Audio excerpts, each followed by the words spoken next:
દીકરીઓની વાત આવે અને દીકરીઓના મુદ્દા આવે ત્યારે જયેશ રાદડિયા પોતે શું વિચારે છે કે દીકરી જે છે એ કોઈના પણ ઘરની દીકરી હોય એની સાથે કોઈ પણ પ્રકારની ઘટના ન ઘટવી જોઈએ. બરાબર, દીકરી કોઈ સમજની દીકરી કહેવાય ન બની જવું શું કરશું સ્વાભાવિક. જ્યાં સુધી કાંડામાં તાકાત છે ત્યાં સુધી પીછેહટ નથી કરી અને કારણ કે આ કાંડું વિઠ્ઠલભાઈના વારસદારનું કાંડું છે. કાંડું વિઠ્ઠલભાઈના વારસદારનું કાંડું છે. પીછેહટ કરી નથી ક્યારેય. પીછેહટ કરવાનો સમય એક વખત હતો. મેં કીધું એમ કે 2017ની અંદર મારા ફાધર કોમન પરિસ્થિતિમાં હતા. ઇલેક્શન મારા માટે મુશ્કેલ ભર્યું હતું. અનેક પરિબળો કામ કરતા હતા. જે તે વખતની પરિસ્થિતિને આધીન હતું. ત્યાર નથી દેતો સ્વાભાવિક આજે હું પીછેહટ ન જ કરું ને. જામકંડોળા મારા પિતાએ 30 વર્ષ વાવેતર કર્યું અને તેને લણવાનો અધિકાર મને જ હોય.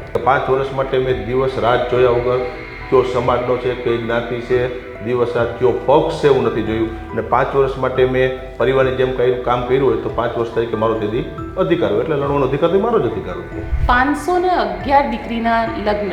આમ તો એક દીકરી હોય તો પિતાને આખી જિંદગી એમાં જતી રહે કે એનું કન્યાદાન કરવાનું છે. 511 દીકરીઓના લગ્ન. આ વિચાર કઈ રીતે આવ્યો અને આ વિચાર ઉપર કઈ રીતે તમે એને ઇમ્પ્લિમેન્ટ કર્યો? એ વિચાર પ્રેરણા એ 1994થી શરૂઆત થઈ. પહેલો સમૂહ લગ્ન આ જ જગ્યા ઉપર 13 દીકરીઓથી આજે 9મો શાહી સમૂહ લગ્ન કરવા માટે હું આગળ વધી ગયો છું. વિઠ્ઠલભાઈનું સમાજકારણ હતું એને આ પ્રેરણા કઈ રીતે મળી? કારણ કે શરૂઆતમાં તો લોકો પણ નહીં આવતા હોય એમની સાથે જોડાવા માટે, કારણ કે ક્યાંક દરેકને એવું લાગતું હોય કે મારી દીકરી એટલે મારા બાજુવાળાએ સારા લગ્ન કર્યા છે તો હું પણ મારી દીકરીના સારા લગ્ન કરીશ. એ વખતમાં શરૂઆત કરવી ખૂબ મોટી મુશ્કેલી કીધું કે અત્યારે ડોનેશન આયોજન કરવું, આયોજન કર્યા પછી કે ભાઈ સમાજ સાથે ચાલશે કે નહીં ચાલે, લોકો એમાં જોડાશે કે નહીં જોડાય, પણ હિંમત હતી એમની પાસે, કામ કરવાની ક્ષમતા હતી અને જે નિર્ણય કર્યો એનું પરિણામ લઈ આવતા. કારણ કે વિઠ્ઠલભાઈએ કર્યું અને જયેશ રાદડિયા કરશે, આમાં કેટલો ફરક લાગે તમને? કારણ કે તમારું જવાબદારી વધી જાય છે. એમની હયાતીમાં જ આ સંસ્થાની મેં પ્રમુખ તરીકેની જવાબદારી પણ સંભાળી હતી અને સાથે સાથે કામ કરતો, પણ એક ત્યારે એની છત્રછાયા હતી. એટલે સ્વાભાવિક એક બાપ એક દરજ્જે કામ કરતા હોય, આવડી તાકાતવાળા વ્યક્તિ હોય, એની છત્રછાયા હોય તો સ્વાભાવિક મને કામ કરવામાં મુશ્કેલી ન પડે. તમારા મમ્મી પણ આ કન્યા છાત્રાલયમાં એટલો જ રસ લે છે કે બસ ઘર મેનેજ કરવામાં કામ કરે છે કે વિચાર પણ ઘણી વખતે કેવું હોય કે ભલે ફ્રન્ટ ફૂટ પણ ના હોય પણ વિચાર એમનો હોય કે ના આપણે દીકરીનું આ કરવું જોઈએ. 100% એનો સપોર્ટ એમાં હોય જ. ભલે આમાં ઇન્વોલ્વ નથી કે પોલિટિક્સમાં કે પણ સપોર્ટ આપતા. આજે મારા પિતાશ્રીની હયાતી નથી તો સ્વાભાવિક મારા મધર છે એ મને માર્ગદર્શન આપતા હોય છે. વિઠ્ઠલભાઈની જે લોકોની અપેક્ષા અહીંયા વિઠ્ઠલભાઈ માટેની હોય, જયેશ રાદડિયા માટે ઓર અપેક્ષા હોય, એ તમે પોતે જગ્યા એ પહોંચી શકો એમ કે મારી જવાબદારી પણ બને છે અને અંદરથી પ્રેરણા પણ એટલી મને મળતી આવે છે કે 100% એ જગ્યા સુધી હું પહોંચી શકું. એને જે કામ કીધું કે મારા માટે ખૂબ અઘરું હતું.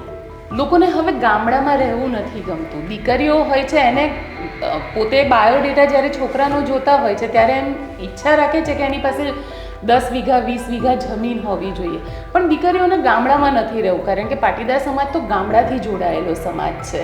આ દેખાદેખી ન હોવી જોઈએ. આપણી પરિસ્થિતિ સારી તો વેલસેટ થવા માટે જવું જોઈએ. નથી મુશ્કેલી પરિસ્થિતિ તો અહીંયા પણ કામ મળતું છે, કરવું જોઈએ, પણ કરે એ રીતે કે ભાઈ જમીન જોઈશે, જમીન વાડીએ જવું કોઈને નથી, એટલે એ સમાજ માટે કામ મુશ્કેલ પડ્યું હોય. સૌરાષ્ટ્ર નામ લઈએ એટલે વિઠ્ઠલ રાદડિયાનું નામ અચૂક યાદ આવે અને વિઠ્ઠલ રાદડિયાનું નામ યાદ આવે એટલે સમાજકારણથી રાજકારણ પણ આપણને યાદ આવે.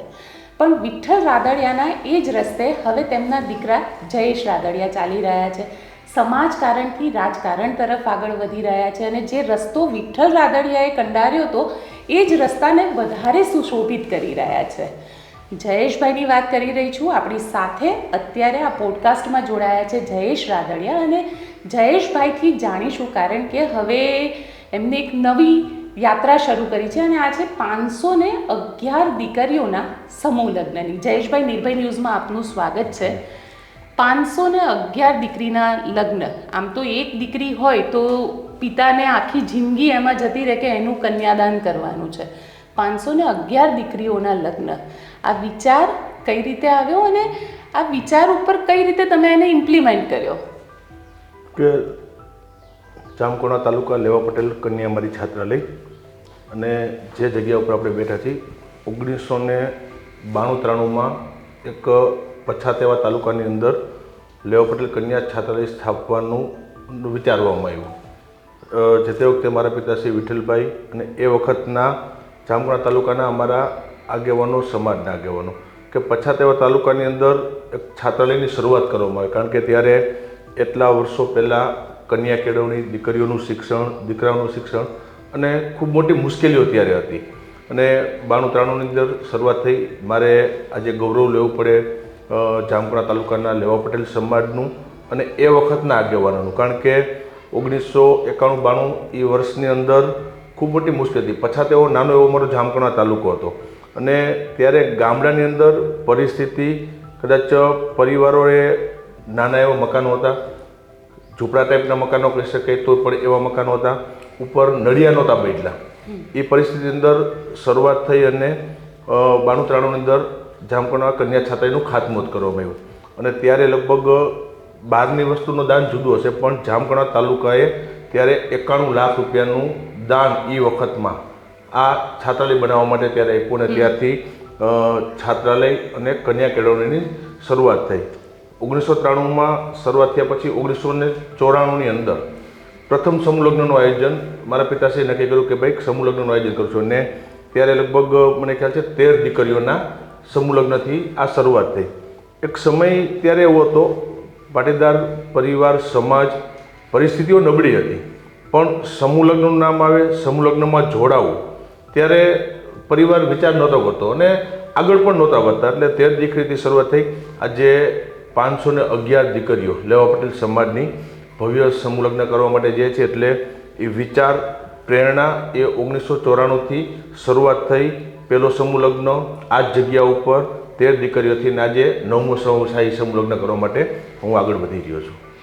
પણ કારણ કે વિઠ્ઠલ રાદડિયાને અત્યારે એમની જ આ કર્મભૂમિમાં હું બેઠેલી છું અને વિઠ્ઠલ રાદડિયાની વાત કરું તો છોટે સરદારના નામથી તેમને અહીંયા સૌરાષ્ટ્રમાં જાણીતા હતા. અને છોટે સરદાર કારણ કે જે રીતે આખું વિઠ્ઠલભાઈનું સમાજકારણ હતું એને આ પ્રેરણા કઈ રીતે મળી? કારણ કે શરૂઆતમાં તો લોકો પણ નહીં આવતા હોય એમની સાથે જોડાવા માટે. કારણ કે ક્યાંક દરેકને એવું લાગતું હોય કે મારી દીકરી એટલે મારા બાજુવાળાએ સારા લગ્ન કર્યા છે તો હું પણ મારી દીકરીના સારા લગ્ન કરીશ. વિચાર તો ત્યાંથી હતો કે વિઠ્ઠલભાઈની, મારા પિતાશ્રીની રાજકારણની શરૂઆત થઈ 1985ની અંદર. પ્રથમ વખત જામકુંડા તાલુકા પંચાયતના પ્રમુખ બન્યા. પછી 1990માં વિધાનસભાની ચૂંટણી આવી અને ભારતીય જનતા પક્ષમાંથી પ્રથમ વખત 1990માં ધારાસભ્ય બન્યા. પછી ધારાસભ્ય બન્યા પછી એક વિચાર એવો કે ભાઈ આ વિસ્તાર કે જ્યાંથી હું પ્રતિનિધિત્વ કરું છું, પછાત એવો તાલુકો છે. જામકુંડા તાલુકો કોઈ આજની તારીખે કોઈ મોટા ઇન્ડસ્ટ્રી જેવા અહીંયા કોઈ નથી.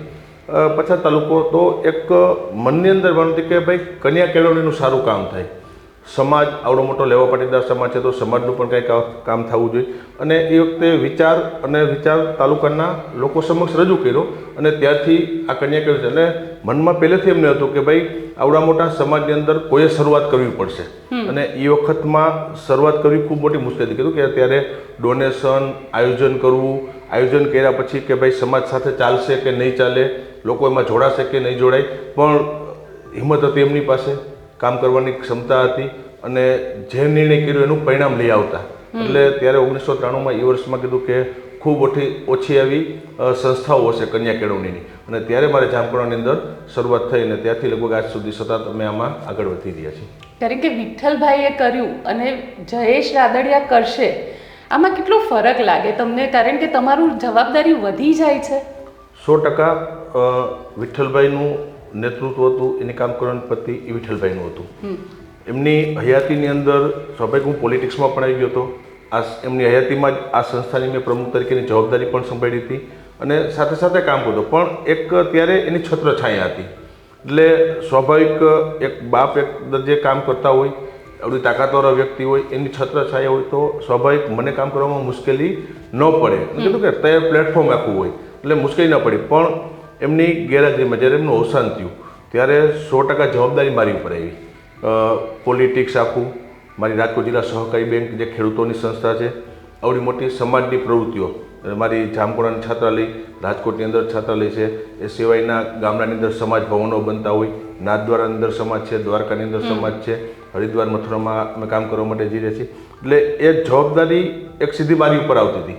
એટલે ત્યારે થોડીક વાર બે ઘડી વિચાર પણ આવ્યો હોય કે આ જવાબદારી આપણે નિભાવી શકશું, જે લોકોએ અપેક્ષા આપણી ઉપર રાખી છે, વિશ્વાસ મૂક્યો છે, જે સમાજની અપેક્ષા છે એમાં ખરા ઉતરશું, કામ થશે નહીં થાય એમની ગેરહાજરી છે અત્યાર સુધી ચાલતું હતું. એક ઘડીક વાર વિચાર આવ્યો કે ભાઈ આને આગળ લઈ જવું કે આપણે બંધ કરી દેવું, પણ છતાં કીધું કે વર્ષોથી જે કંઈ અહીંયા સુધી પહોંચ્યા હોય તો સ્વાભાવિક અમારો વિસ્તાર સ્ટાર્ટિંગમાં 1990થી ગણો તો ધોરાજી જામકુંડા મારી વિધાનસભા સીટ હતી, 2012થી જેતપુર અને જામકુંડાની પેઢી, કે 40 વર્ષથી લોકોનો સહકાર, કીધું કે જનરેશન ચેન્જ થઈ ગઈ, પેઢી બદલી ગઈ, અને 40 વર્ષથી એક જ વિસ્તારની અંદર લોકો તમને સ્વીકારતા આવતા હોય, ગમે એવી પરિસ્થિતિમાં તમને સ્વીકારે, લોકોએ તમારી પર ભરોસો મૂક્યો હોય, લોકોની તમારી પર અપેક્ષા હોય, અને એના ભરોસાને સહકાર થકી અહીંયા સુધી પહોંચ્યા હોય. રાજકોટ જિલ્લા સહકારી બેંક તો વિઠ્ઠલભાઈ 25 વર્ષ એના ચેરમેન તરીકે રહ્યા, એક શૂન્યમાંથી સર્જન રાજકોટ જિલ્લા સહકારી બેંક અને ખેડૂતો માટે કર્યું. એટલે આખા જિલ્લાના ખેડૂતોનો ભરોસો, અને એ ભરોસો એ એમને નથી ઊભો હતો. એટલે નક્કી કર્યું કે ભાઈ આવડો મોટો ભરોસો અહીંયા સુધી લોકોએ પહોંચાડ્યા છે, અને હવે કદાચ આપણે પીછેહટ કરી દઈએ કે મૂકી દઈએ તો સમાજનો આવડો મોટો ભરોસો જે મૂકેલો હોય એ આપણા માટે વ્યાજબી નથી. એટલે 2017ની હું ચૂંટણી રેડ્યો ત્યારે વિઠ્ઠલભાઈ બી મારા હતા, હોસ્પિટલે જતા, કોમાન પરિસ્થિતિમાં હતા, અને ત્યારે પણ 2017નું ઇલેક્શન આવ્યું અને કે લોકોએ એટલો બધો સહકાર આપ્યો હોય તો મારી જવાબદારી વ્યક્તિગત બને છે કે આ ફિલ્ડ મારે મૂકવું ન જોઈ, અને આ આશીર્વાદ થકી તાકાતથી હું આમાં આગળ વધીશ. અને આજે લગભગ 6-7 વર્ષનો સમયગાળો થયો એને હું અત્યારે આગળ લઈ જઈ રહ્યો છું. કારણ કે તમે કહી રહ્યા છો પાટીદાર 2017ની તમે વાત કરી, પાટીદાર આંદોલન ચાલતું હતું અને પાટીદાર આંદોલનમાં પ્રવાહ એટલે સમાજથી અલગ તમે હતા, તો ત્યારે તમને લાગતું હતું કે વિઠ્ઠલભાઈ છે પણ છતાં ક્યાંક સમાજ કદાચ આ વસ્તુને નહીં એક્સેપ્ટ કરે? તો ના, એટલો તો વિસ્તાર ઉપર અને સમાજ ઉપર ભરોસો હોય, કારણ કે મારી વિધાનસભાનો વિસ્તાર કે મારો સમાજ, ભરોસો અને વિશ્વાસ એટલા માટે કે વર્ષોથી આ ફિલ્ડની અંદર કામ કર્યું છે. હું જ્યાં પણ જાઉં તો મારા વિસ્તારમાં ક્યાંય રાજકીય સંબંધ ન હોય, મારો પરિવારની સંબંધથી માફક કાયમી માટે ગયો છું. આજે પણ તમે એવા આપણે ઇન્ટરવ્યૂ માટે નહોતું તો સવારથી મારે આવડો મોટો પ્રસંગ તૈયાર છે, છતાં ગ્રામ્ય વિસ્તારમાં તે લગ્નગાળાની સિઝન ચાલુ છે, તો હું નાના માણસની ઘરે પણ પ્રસંગમાં હાજરી આપવામાં 5 મિનિટ માટે ગયો, મારી જવાબદારી, મારી ફરજ છે. એટલે એક વિસ્તાર ઉપર મજબૂત પહેલેથી ભરોસો છે કે ગમે એવી પરિસ્થિતિ આવશે, મારો વિસ્તાર અમને ક્યારેય છોડ્યો નથી, સામે અમે વિસ્તારને નથી છોડ્યો. એટલે કોઈ રાજનીતિમાં ટેન્શન ત્યારે પણ નહોતું. પ્રશ્નો 2017ની ચૂંટણીમાં અનેક હતા, પણ કીધું કે વિસ્તાર અને સમાજ ઉપર ભરોસો હતો કે જ્યાં તમે વર્ષોથી કામ કર્યું હોય. આજે આવડા નાના એવા તાલુકાની અંદર આવડી સંસ્થા, આજે અનેક હજારો દીકરા દીકરીઓ અહીંયા અભ્યાસ કરે છે, અને એ સમાજની પ્રવૃત્તિ એટલે સમાજ ઉપર પણ ભરોસો હોય કે એવા સમયે કે જ્યારે અમારે જરૂરિયાત હોય, હું કાયમી માટે રાજનીતિમાં કહું છું કે ભાઈ 5 વર્ષે એક વખત મત માગવાનો તે દિવસે મારો અધિકાર છે. 5 વર્ષે એક વખત મત માગવાનો, કારણ કે 5 વર્ષ સુધી લોકોની વચ્ચે રહ્યા છે, જ્યાં મુશ્કેલી આવે ત્યાં લોકોની વચ્ચે અમે ગયા છીએ, અને તે દિવસે એટલે તે દિવસે 2017માં ટેન્શન નહોતું. એ ચૂંટણી તો અઘરી મુશ્કેલી વાળી હતી, ત્યારે પણ વિઠ્ઠલભાઈની ગેરહાજરી હતી, મારા માટે પહેલી ચૂંટણી હતી, છતાં કીધું મારા વિસ્તાર ઉપર મને ભરોસો હતો, ત્યારે મને ટેન્શન નહોતું ત્યારે. અચ્છા, કારણ કે વિઠ્ઠલભાઈ માટે એવું કહેવાય કે સામા પ્રવાહે ચાલતા, એ ક્યારેય પ્રવાહની સાથે નથી ચાલ્યા. નરેન્દ્રભાઈએ જ્યારે અહીંયા આગળ, મને યાદ છે હું જામકંડોળા આવી હતી, ત્યારે નરેન્દ્રભાઈ ગુજરાતના મુખ્યમંત્રી હતા અને વિઠ્ઠલભાઈને તમે લોકોએ ભારતીય જનતા પાર્ટી જોઈન કરી, ત્યારે નરેન્દ્રભાઈ પોતે બોલ્યા હતા કે આ સામા પ્રવાહે ચાલનાર વ્યક્તિ આજે પ્રવાહની સાથે ચાલી રહ્યા છે. તો વિઠ્ઠલભાઈનો જે રીતનો નેચર હતો એમાં તમારી માતાનું યોગદાન, કારણ કે આટલું બધું કરવું, એક ઘરને મેનેજ કરી અને આ બધું કરવું, એટલે માતાનું યોગદાન કેટલું હતું એમાં? કે મારા પિતાજી કીધું કે એ નોખી માટીના માણસ હતા, એટલે સામા પ્રવાહે વર્ષોથી ચાલ્યા છે. કોઈ પણ વ્યક્તિ પોલિટિક્સ કે સમાજમાં આગળ ત્યારે વધે જેનો ફેમિલી સપોર્ટ હોય. એટલે મારા મમ્મીને મારે ધન્યવાદ આપવો પડે કે એને વર્ષોથી એમને સપોર્ટ કર્યો છે, અને ત્યારે એક વ્યક્તિ અહીંયા સુધી પહોંચી શકે. અને ફેમિલી બેકગ્રાઉન્ડ, દાખલા કે અમારું ફેમિલી સાઈઝ મારું જોઈન્ટ ફેમિલી છે, મારા ફાધરની હયાતી નથી, પણ મારા બંને કાકા કે મારો આખો પરિવાર અમે આજે જોઈન્ટ ફેમિલીમાં આજની તારીખે રહી છીએ. ત્યારે જ એક વ્યક્તિ બધું મૂકીને આ કામ રાત દિવસ જોયા વગર કરી શકે, કારણ કે પાછળ ફેમિલીનું આખું બેકગ્રાઉન્ડ એનો સપોર્ટ હોય, એટલે સપોર્ટ પૂરેપૂરો મળ્યો છે, ત્યારે અહીંયા સુધી પહોંચી શકાય છે. અને કારણ કે મેં હમણાં જે છેલ્લો કાર્યક્રમ હતો ત્યારે પણ મેં તમારા મમ્મીને પ્રધાનમંત્રી નરેન્દ્ર મોદી સાથે વાતચીત કરતા જોયા હતા.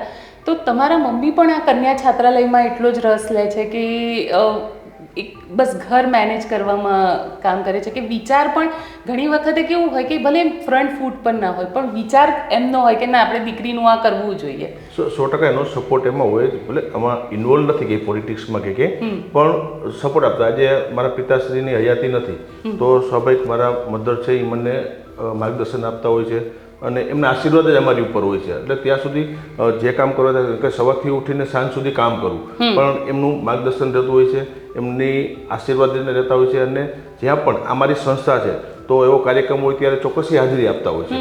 એવો સમય અહીં આવે ત્યારે દીકરીઓને પણ મળે, કારણ કે દીકરીઓની સંસ્થા છે. આજે હું જે ડિસિઝન લઈ શકું કે જે દીકરીને મારા મધર વધારે એને સમજી શકતા હોય છે, એટલે સમયે આવીને અને દીકરીઓને પણ માર્ગદર્શન આપતા હોય છે.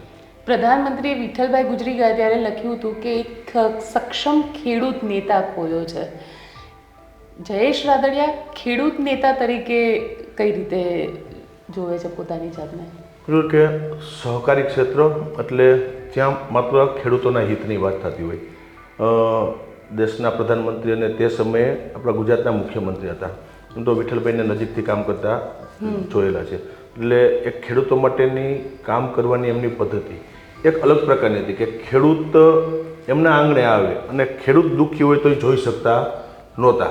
એટલે એના માટે કીધું કે રાજકોટ જિલ્લા સહકારી બેંક 1996માં પ્રથમ વખત વિઠ્ઠલભાઈ ચેરમેન બન્યા ત્યારે બેંકની પરિસ્થિતિ પણ એવી નહોતી.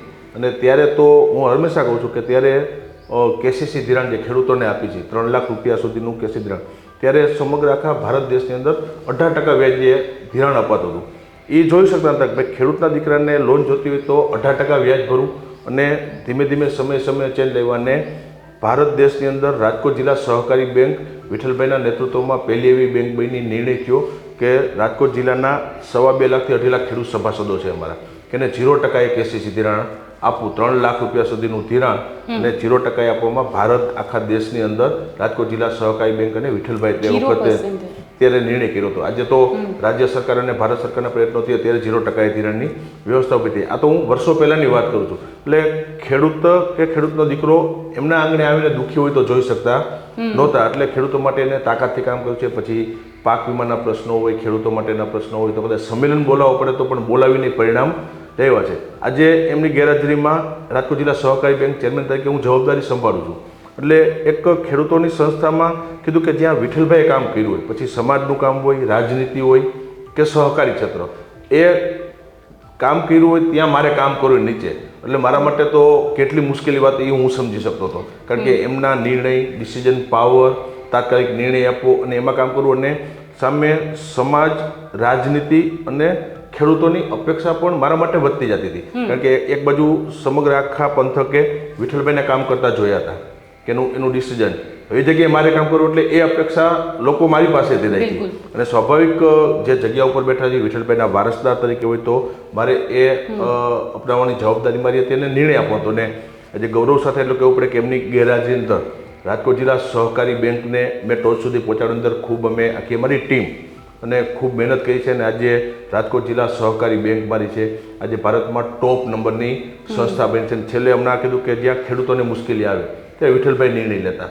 અમે છેલ્લે નિર્ણય લીધો હમણાં કે ભાઈ કમોસમી વરસાદ, ખેડૂતોને નુકસાની થઈ ત્યારે 50,000 રૂપિયા સુધીની લોન 0% એ રાજકોટ જિલ્લા સહકારી બેંક આવશે. 1,000 કરોડ રૂપિયાની લોન અમે 0% આપી. કદાચ બેંકને 10% વ્યાજ ગણી તો 100 કરોડનું નુકસાનીનો અંદાજ હતો, તો મારે બેંકનો નફો 250 કરોડ રૂપિયાનો નફો છે, તો કદાચ એક વર્ષ અમે 150 કરોડ રૂપિયા કરશું. ખેર એમાં બેંકને કહે, કારણ કે આવડી મોટી બેંક ડિપોઝિટ ધરાવતી બેંક છે, ખેડૂતોનો વિશ્વાસ સંપાદન કરીને બેંક છે. એટલે એમની ગેરહાજરી અંદર જે નિર્ણયો કરવા, એની સંસ્થાઓને આગળ લઈ જવી, એટલે હું માનું છું કે 100% ઉપરથી એના આશીર્વાદ મારી ઉપર ઉતર્યા અને ત્યારે જ મેં આ સંસ્થાઓને અહીંયા સુધી હું પહોંચાડી શક્યો છું.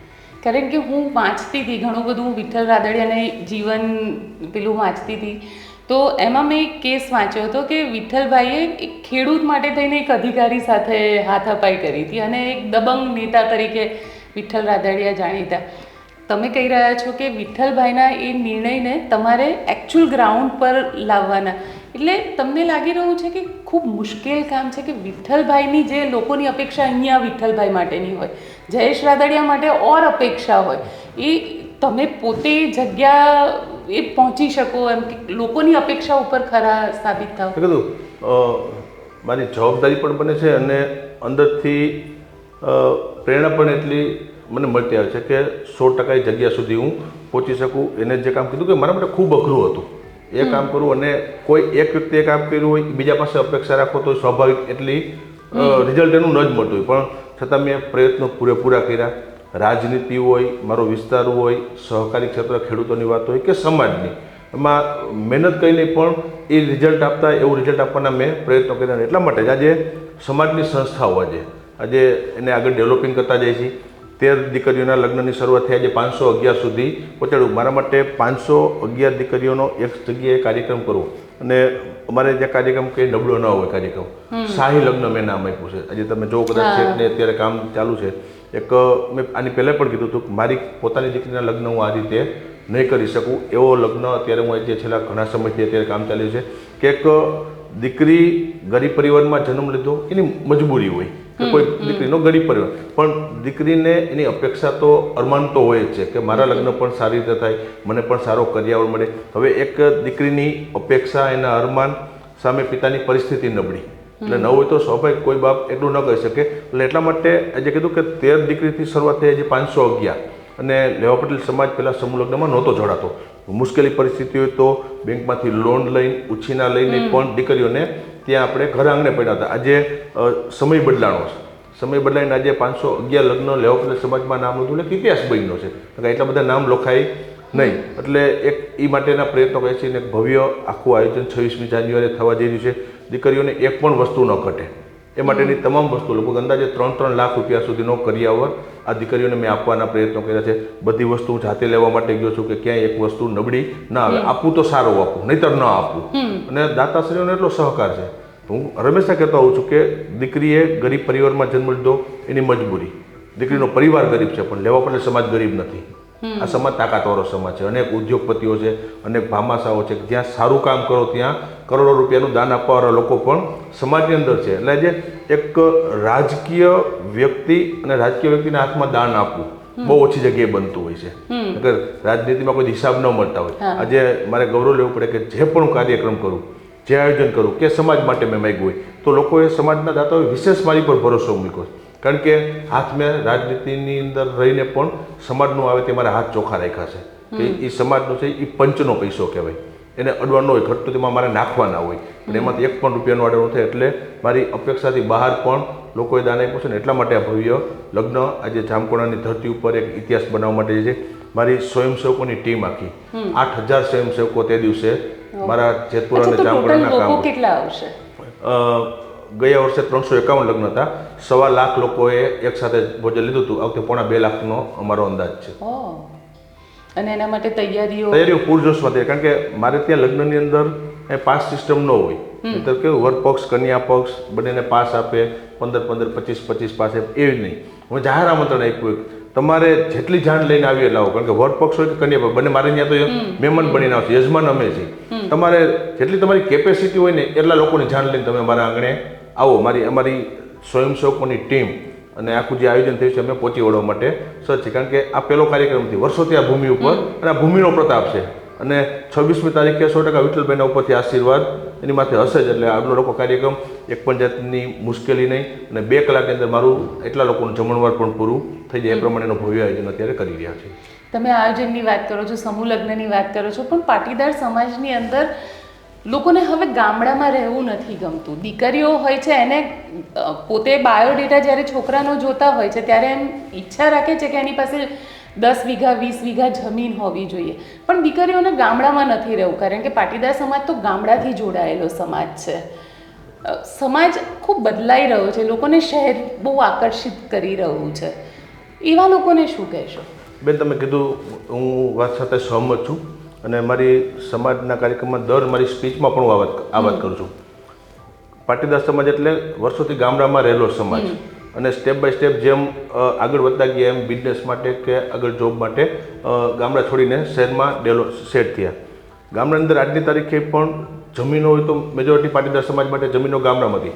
હું આભાર દર વખતે માનું છું કે અમારા વડીલોનો, કે જેને જમીન આ બચાવી રાખી, એક્ઝેક્ટલી બચાવીને રાખી. નકર પરિસ્થિતિ એવી છે, જો વડીલોએ જ બચાવી ન હોત તો આજે કંઈ અમે કોઈ ખાતેદાર પાછળ હોત નહીં. આજે જમીનનો ભાઈઓ ભાગ બધા ટુકડા થતા ગયા. એક સમય હતો કે સમાજમાં 50 વીઘાના 100 વીઘાના ખાતેદારો મળતા.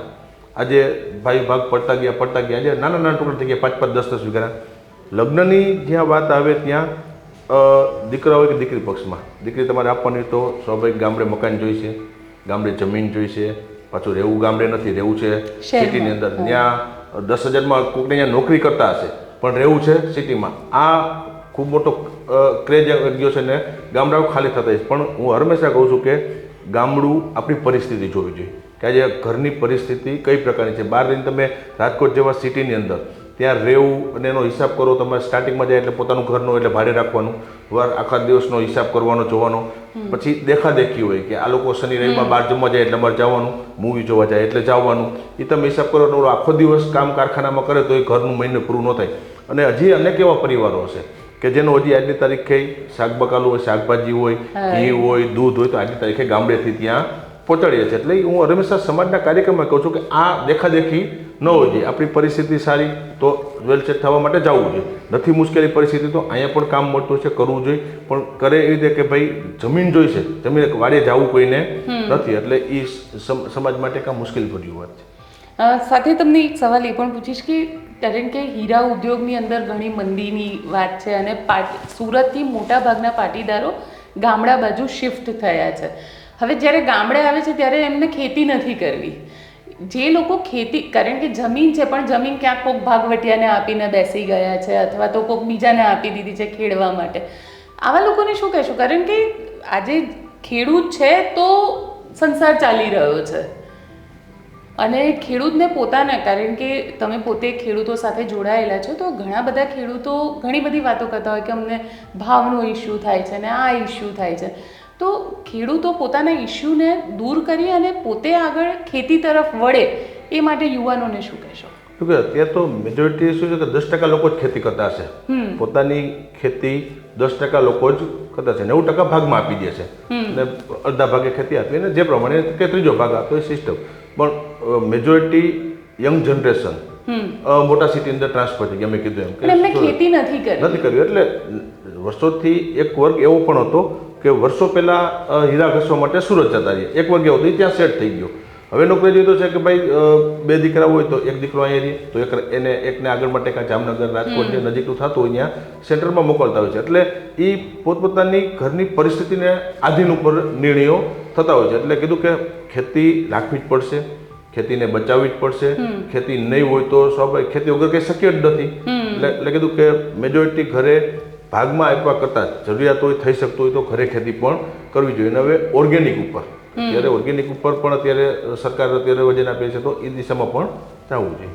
અચ્છા જયેશભાઈ, તમારું પોતાનું એક સ્ટેટમેન્ટ છે જ્યારે 351 દીકરીઓના લગ્ન કર્યા અને 2 ફેબ્રુઆરી 2024 એટલે ગયા વર્ષનું જ આ સ્ટેટમેન્ટ છે કે જેની અંદર તમે એવું કીધું હતું કે જ્યાં સુધી કાંડામાં તાકાત છે ત્યાં સુધી પીછેહટ નથી કરી. અને કારણ કે આ કાંડું વિઠ્ઠલભાઈના વારસદારનું કાંડું છે. રાજનીતિ અને સમાજનું નેતૃત્વ ઘણા ઓછા લોકો કરે છે. હું વાતો નથી કરતો, રાજનીતિ રમવાના સમયે રાજનીતિ પણ રમું છું, પણ જે ક્ષેત્ર રાજનીતિનું ન હોય ત્યાં રાજનીતિ ન થવી જોઈએ. કેમ આવું જરૂર લાગી તમને? મેં જે કંઈ બોલ્યો છું એ બરાબર જોઈને જ બોલ્યો હતો. કાંડું વિઠ્ઠલભાઈના વારસદારનું જ કાંડું છે. પીછેહટ કરી નથી ક્યારેય. નકર પીછેહટ કરવાનો સમય એક વખત હતો. મેં કીધું એમ કે 2017ની અંદર મારા ફાધર કોમન પરિસ્થિતિમાં હતા. ડૉક્ટરે કીધું કે હવે વધીને 1-2 મહિનાનો ચાન્સ નહોતો. ત્યારે મારે પીછેહટ કરી તો થઈ શકતી. ત્યારે પીછેહટનો સમય હતો, ત્યારે નથી કરી. ત્યારે એક બાજુ મેં આખું વિસ્તારનું જોયું, સમાજ જોયું, ખેડૂતો જોયું કે અનેક અપેક્ષાઓ અમારા પરિવાર પાસે લોકોને હતી. એમાં પીછેહટ ત્યારે નથી કરી. પછી 2017નું ઇલેક્શન આવ્યું. ઇલેક્શન મારા માટે મુશ્કેલ ભર્યું હતું. અનેક પરિબળો કામ કરતા હતા. જે તે વખતની પરિસ્થિતિને આધીન હતું. ત્યારે નથી થતો સ્વાભાવિક આજે હું પીછેહટ ન જ કરું ને. આજે પીછેહટ કરવાનો સવાલ જ નથી આવતો. અને નથી પીછેહટ કરી એટલે જ એક વર્ષે અલગ અલગ સમાજની પ્રવૃત્તિઓ કરતા જાય છે. આજે 351 લગ્ન, આ વખતે 511. આ પીછેહટ નથી, આ આગળ જઈ રહ્યો છું. પીછેહટની વાત નથી આવતી. સમાજ રાજનીતિ બંને અલગ અલગ વસ્તુ છે સમાજનું કામ કર્યું ત્યારે 100% આવડી મોટી અમારી સંસ્થાઓ આજે આ જામકરણાની મારી છાતાલી છે તો આજે હજી આજની તારીખે પણ 8,000 રૂપિયાની અંદર આ દીકરીઓને મેં ભણાવી છે અહીંયા રહેવાનું જમવાનું અને સ્ટડી ત્રણેય વસ્તુ 8,000 રૂપિયાની અંદર તે 8,000 પોસિબલ જ નથી છતાં પણ એવી ઘણી એવી દીકરીઓ પણ હશે કે જ્યાં મા બાપ વગરની દીકરીઓ હોય ઘણી દીકરીઓ હોય છે એના પપ્પા ન હોય ઘણી દીકરીઓ એવી હોય છે કે મુશ્કેલીમાં ગરીબ પરિવારમાંથી આવતી હોય ફી ભરી હોય ન ભરી હોય અહીંયા આવીને રવિવાર આજે રવિવારનો દિવસ છે અનેક વાલીઓ તે મળવા આવે છે તો કેટલાય ફી ઓછી કરાવી જાય અહીંયા અમે મોટું મન રાખ્યું છે ભાઈ સમાજની આ સંસ્થા છે અમે ચલાવો દીકરીઓને ઘણા દીકરીઓને ઉઠાડી લેતા માટે એને મારા વાલીને કહેવું પડે કે તમે દીકરીઓને ભણવામાંથી ન ઉઠાડો તમારે નથી પહોંચે પરિસ્થિતિ તમારી ફી માફ સંસ્થા ભરી દેશે અને અમે સ્વાભાવિક રાજકીય માણસ છે અનેક લોકો સમાજના કામ લઈને અહીંયા આવતા હોય ઇન્ડસ્ટ્રીયલિસ્ટ કે બિઝનેસમેન હોય તો અમારાથી 1-2 ફોનથી એનું કામ થઈ જતું હોય તો આમાં ડોનેશન અમને સમાજમાં લખાવતો તેના ડોનેશનમાંથી દીકરીઓ ભણી લેતી હોય છે અહીંયા અટકવાથી અને કીધું કે સમાજ માટે સારા કામ માટે કાયમી માટે એક સમાજના ભિખારી બનીને મેં ભીખી માગેલી છે સમાજ માટે ભીખી માગેલી છે તો કદાચ આવી અત્યારે મારે 3,000 દીકરીઓ અહીં ભણે છે એમાં કદાચ 500 દીકરીની ફી ના હોય તો 500 દીકરીઓ માટે ભીખ બનીને હું ભીખ માગી લઈશ પણ દીકરીઓ તો ભણશે આ સમાજને એટલે ક્યાંય પીછેહટની વાત નથી આવતી એક અલગ પ્રકારની આખી રાજનીતિની જગ્યા છે કર્યું છે આ છે એ સમાજની પ્રવૃત્તિ સમાજની અને છેલ્લે રાજકીય માણસ તો છીએ જ અમે અમારો સમય રાજનીતિનો તો અમે મેદાનમાં ઉતરવાના જ હોય અને ઉતરી જ છીએ અને ત્યારે રાજનીતિ ત્યારે મારી સંસ્થા વચ્ચે ન આવતી હોય એ સંસ્થા સમાજનું કામ કરે આજે આ છાત્રની અંદર અનેક દીકરીઓ ભણતી હશે તો એવું તો જરૂરી નથી ને કે 100% જે મને માનતા હોય મને વોટ આપતો હોય એ જ દીકરીઓ ભણતી હશે ન આપતા હોય એની દીકરીઓ ભણતી હશે 3,000 દીકરીઓ હોસ્ટેલમાં ભણે છે બીજી 2,000 થી 3,000 દીકરીઓ બીજી દરેક જ્ઞાતિની કારણ કે મારી ગવર્મેન્ટ સ્કૂલ છે એટલે બીજી જ્ઞાતિની દીકરીઓ પણ અહીંયા સ્કૂલ બિલ્ડિંગમાં આવતી હોય છે એની ફી પણ ભરે કે ન ભરે કે તોય પણ ચલાવી લે છે અને મારા વિરોધી હશે તો એની દીકરા પણ અહીંયા ભણતા છે એ એનો પ્રશ્ન છે એ મેટર જુદી છે અને રાજનીતિનો સમય આવે ત્યાં તો રાજકીય જ માણસ છું એ સમય આવે મેદાન ઉતરવાનું જોઈએ ત્યારે સમાજ અલગ વસ્તુ હોય અને અમે રાજનીતિના માણસો થઈ ત્યારે કામ કરતા હોઈએ છીએ કારણ કે તમારો જે એક બીજો વિડીયો પણ વાયરલ થયો હતો અને એની અંદર હતું કે જામકંડોળા મારા પિતાએ 30 વર્ષ વાવેતર કર્યું અને તેને લણવાનો અધિકાર મને જ હોય હું બેન એક વસ્તુ છે કે વિધાનસભાનું ઇલેક્શન આવ્યું હું ભારતીય જનતા પાર્ટીમાંથી ધારાસભ્ય છું પાર્ટી મને ટિકિટ આપી સામે કોંગ્રેસ પક્ષ કે અન્ય પક્ષના લોકો લડતા હોય હવે અહીંયા વોટ માંગતા હોય આ છે કરી દે કે તો તેથી મારે એને કહેવું જ પડે ને કે આ મારા પિતાશ્રી 30 વર્ષનું વાવેતર છે એટલે લડવાનો અધિકારી મને જ છે એટલે લોકો મત આપી અને એ લડવાની અંદર મદદ કરતા હોય લડવાનું એટલે મતરૂપી લડતા હોય અમે અને એ અધિકાર તો ત્યારે માટે એટલે હું જાહેરની અંદર કાયમી માટે કહું છું કે 5 વર્ષે ચૂંટણી આવે ત્યારે મત માંગવાનો તે દિવસે મારો અધિકાર છે આ તાલુકાની અંદર કારણ કે 5 વર્ષ માટે મેં દિવસ રાત જોયા વગર કયો સમાજનો છે કઈ જ્ઞાતિ છે દિવસ રાત કયો પક્ષ છે એવું નથી જોયું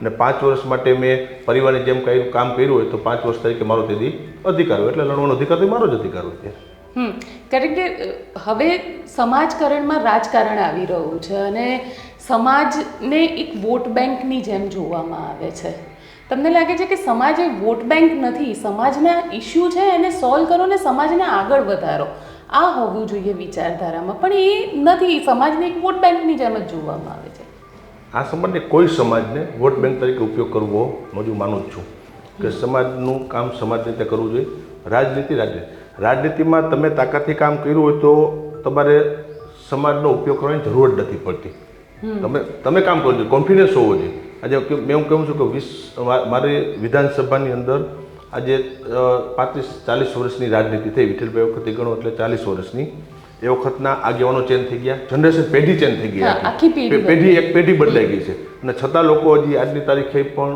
સ્વીકારે માને તો કાંઈક તો કરેલું હશે અને એ કરેલું છે એના દમ ઉપર અમે ચૂંટણી લડતા હોય છે એટલે ત્યારે સમજવાનું અને અત્યારે આ લગ્નનું આયોજન છે તો તે કોઈ એક ઇલેક્શન આવતું નથી ઇલેક્શનના સમયની વાત રાજનીતિ સમાજ એમાં ક્યાંય સમાજનો ઉપયોગ ન કરવો હું એમ કહું છું કે કામ જ એવા કરો કે લોકોએ તમને મત આપવા આવવાનું જ હોય કીધું કે હું એ કહું છું કે ભાઈ એક દિવસ મત માંગવાનો અધિકાર ક્યારે હોય કોઈ વસ્તુ પર અધિકાર ક્યારે તમારો બને જ્યારે તમે એમના માટે કરેલું હોય ત્યારે એટલા માટે કહું છું એટલે બીજા જે કરતા હોય એ એમનો વિષય છે મારું પર્ટિક્યુલર મારું કહું છું ત્યાં સુધી કે મારો સમાજનું કામ હોય તે હું સમાજનું કરું જ છું રાજનીતિનો સમય હોય તે રાજનીતિ અમે કરતા હોઈએ અને રાજકીય માણસો ધારાસભ્ય છો એટલે સવારથી સાંજ સુધી અનેક લોકો દરેક જ્ઞાતિના સમાજના લોકો કે મારા વિસ્તારના કામ લઈને તો આવતા હોય છે પ્રસંગ હોય તો પ્રસંગમાં જતા એ તો મારું આખું રેગ્યુલરનું કામ થયું અને આવી સમાજની પ્રવૃત્તિ થતી હોય ત્યાં સમાજની મારી સમય જવાબદારી છે એટલે એક કારણ કે જે રીતે